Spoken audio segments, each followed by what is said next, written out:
बातमीच्या सुरुवातीलाच वाहतूक खोळंब्याची बातमी आहे। तब्बल 5 तास उलटलेले आहेत, मात्र अजूनही ठाण्यातल्या घोडबंदर रोडवरती उलटलेला गॅसचा टँकर हटवण्यात पोलिसांना यश आलेलं नाहीये। त्यामुळे बोरिवलीकडे जाणारी वाहतूक ही ठप्प झालेली आहे आणि शहरात वाहतूक कोंडी झाली आहे। अक्षय भाटकर आमचे प्रतिनिधी आपल्या सोबत आहेत। अक्षय, सध्या काय परिस्थिती आहे? अजून परिस्थिती जी आहे ती जैसे तेच आहे, कारण की टँकर जो आहे तो अजूनही रस्त्यावर आहे। त्यात गॅस आहे, त्याच्यामुळे अतिशय सुरक्षापूर्वक ही स्थिती जी आहे ती हाताळली जाते।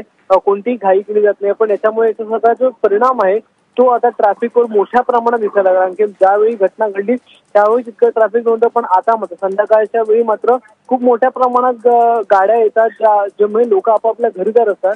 त्यावेळीचं हे ट्रॅफिक आहे आणि त्याच्यामुळे आता सध्या या सगळ्या घटनेचा जो परिणाम आहे तो ठाणे सिटीमध्ये जे ट्रॅफिक आहे त्याच्यावर देखील होऊ लागलेला आहे। ठाणे सिटी म्हणजे घोडबंदर रोडच्या आधी जे काही असे अनेक रस्ते आहेत किंवा जो आपला ईस्टर्न एक्सप्रेस हायवे त्याच्यावर देखील याचा खूप मोठा परिणाम झालेला आहे। आणि या सगळ्या ट्रॅफिक जाम आता हे कधीपर्यंत संपेल किंवा हा जो टँकर आहे तो कधीपर्यंत काढला जाईल हेच बघणं आता आवश्यक आहे। नम्रता। अक्षय, धन्यवाद तू दिलेल्या माहितीबद्दल। त्यामुळे ठाण्यामध्ये पुन्हा एकदा वाहतूक कोंडी झालेली आहे। अगदी 2च दिवसांपूर्वी जोरदार पाऊस झालेला होता, तेव्हा ठाण्यातून बाहेरच्या गावांमध्ये जाणारे सर्व हायवे जॅम झाले होते आणि आज हा टँकरचा अपघात, या ठिकाणी मोठ्या प्रमाणात वायू गळती होती जी थांबवण्यात यश येत नाहीये। त्यामुळे हा टँकर हटवता येत नाहीये।